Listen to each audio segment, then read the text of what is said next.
Scholar choice channel पर एक बार आपका फिर से स्वागत है। किरचॉफ के नियम का एक सवाल एक बच्चे ने पूछा है, आप लोग भी देख लीजिए।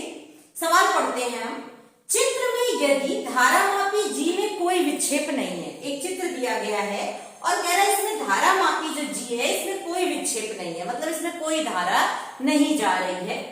कह रहा है तो प्रतिरोध R का मान बताओ और इसमें प्रवाहित धारा का मान बताओ। ये दो बातें आपसे वो पूछ रहा है। तो चलिए हम शुरू करते हैं। ये जो चित्र आपको दे रहा है इसमें कह रहा है कि धारामापी में कोई विक्षेप नहीं है, यहाँ से धारा जा रही है और ये इधर I1 होकर चली जाती है और इधर I2 होकर कुल धारा जोड़कर फिर से I वापस इसमें आ जाती है। तो इसका मतलब ये संतुलित व्हीटस्टोन सेतु है। जिसने व्हीटस्टोन सेतु नहीं पढ़ा है तो पिछले वीडियो में हमने बताया, उसको देख सकता है। तो आप लोग देख लीजिएगा उसको और आराम से समझ लीजिएगा। तो अब हम सवाल हल कर रहे हैं। तो संतुलित व्हीटस्टोन सेतु की कंडीशन होती है P/Q बराबर R/S। P इसको, Q इसको, तो R इसको, S इसको मान लेते हैं। P कितना है 15 और Q की जगह कितना है R और R की जगह कितना है 30 और S की जगह कितना है 6। तो 15 एकम 15, 15 दूनी 30, क्रॉस मल्टीप्लाई कर लिया 2R = 6। तो R बराबर 3 ओम। तो पहला आंसर तो आपका आ गया। जो प्रतिरोध R पूछ रहा था इसका आंसर कितना आ गया 3 ओम। उसके बाद आपसे पूछ रहा है कि इसमें कितनी धारा जाएगी, मतलब I1 का मान आपसे पूछ रहा है। तो पहले तो हम कुल धारा निकाल लें। कुल धारा के लिए कुल प्रतिरोध चाहिए। तो आपको पता है ये दोनों क्या हो गए श्रेणी क्रम में और ये दोनों श्रेणी क्रम में और आपस में समांतर क्रम में। तो ऊपर वाले श्रेणी क्रम का कुल मान माना R1, तो 15 और 3, तो R1 + R2 श्रेणी क्रम में होता है तो 18 ओम। R2 बराबर ये दोनों श्रेणी क्रम में तो 30 + 6 बराबर 36 ओम और आपस में किस क्रम में होंगे, समांतर क्रम में।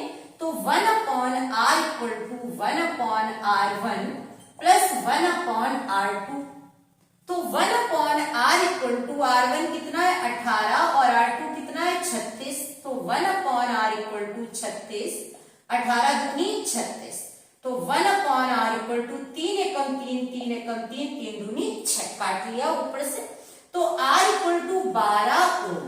कुल प्रतिरोध पूरे परिपथ का कितना आ गया 12 ओम। अब कुल धारा निकाल ले, ये रफ कर दे रहे हैं।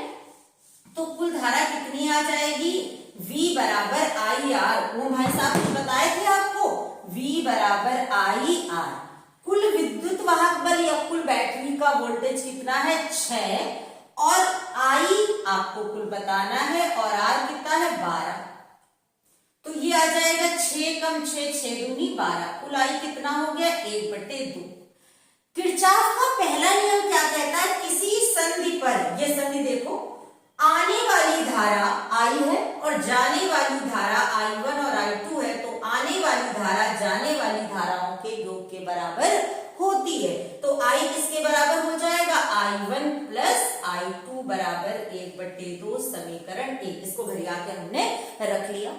अब लगाते हैं किरचॉफ का दूसरा नियम। किरचॉफ का दूसरा नियम किसी बंद पास या बंद लूप के लिए होता है और क्या होता है किरचॉफ का दूसरा नियम, समेशन E बराबर समेशन IR। यही तो है किरचॉफ का दूसरा नियम। तो किसी लूप में देख लें, ये I1 हमको पता करना। चलिए हम इसी लूप में देख ले रहे हैं, जी इधर लिखे दे रहे हैं। तो कैसे देखते हैं, आपको पता होगा, किसी एक बिंदु से शुरू करो और घूमकर वहीं आ जाओ पूरा लूप बनाकर पास 1, इसी में देख के ले रहे हैं। तो पास 1 में जब हम देख रहे हैं या लूप 1 में देख रहे हैं तो इसमें कोई बैटरी दिख रही है, कोई विद्युत वाहक बल दिख रहा है, नहीं है ना। तो समेशन E कितना है 0 और IR क्या है, अपने साथ चलो I1, जिधर से चलोगे उधर ही धारा जा रही तो प्लस और विपरीत दिशा में आ रही तो माइनस। तो I1 आपके साथ चल रहा है ना, तो 15 I1। और जब आप ऐसे आए, यहां आए तो इसमें तो कोई धारा नहीं है। फिर इस तरफ आए तो धारा देखिए इधर जा रही है, आप उल्टी तरफ जा रहे हो तो -30 I2 बराबर 0।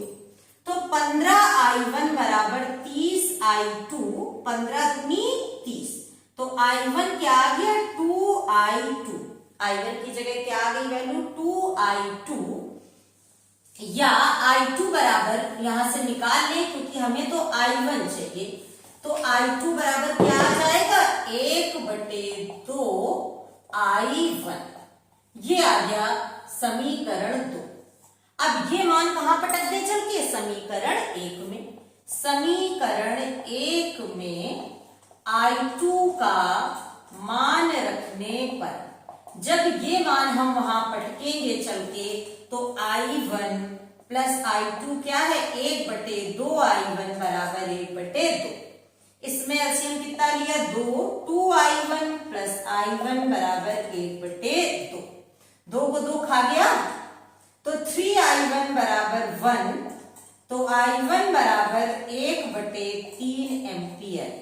ये I1 धारा ही तो जा रही है। ये देखिए I1 यहां से गई और ऐसे घूम करके यहां आ रही है। तो R का प्रतिरोध पूछा था 3 ओम और R में धारा पूछी थी तो 1/3 एम्पियर। आपको भी जो सवाल ना आए आप हमें तुरंत भेज सकते हैं। थैंक्स लास्ट तक वीडियो देखने के लिए।